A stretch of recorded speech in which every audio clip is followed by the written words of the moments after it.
नमस्कार मंडळी, तू ही रे माझा मितवा या मालिकेच्या पुढील भागामध्ये आपण पाहणार आहोत की अंजली ही घरातील सर्व दागिने घेऊन अर्णव व ईश्वरी यांच्या रूममध्ये येत असते आणि ती ईश्वरीला म्हणत असते की ईश्वरी, आता तुला उद्या होणाऱ्या पूजेसाठी हे सर्व दागिने घालून पूजेला बसायचे आहे.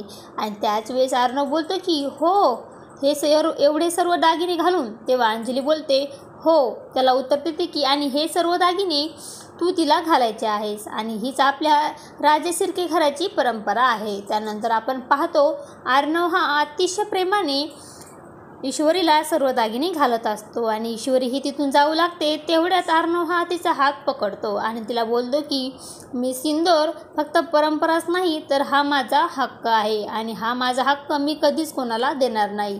तेव्हा ईश्वरी बोलते की मी तर हे नातं मानतच नाही आणि आज पुन्हा परंपरेच्या नावाखाली मी ह्या नात्यामध्ये पुन्हा अडकत आहे. तेव्हा अर्णव तिला उत्तर देतो की तू जरी हे नाते मानत नसली तरी लवकरच तू हे नाते मानायला सुरुवात करणार आहेस. तेव्हा ईश्वरी ही रागाने त्याच्याकडे पाहू लागते आणि आता पुढे येणाऱ्या भागामध्ये ईश्वरी ही अर्णवसोबतचे आपले नातं मान्य करणार का हे पाहणे अतिशय रंजक ठरणार आहे.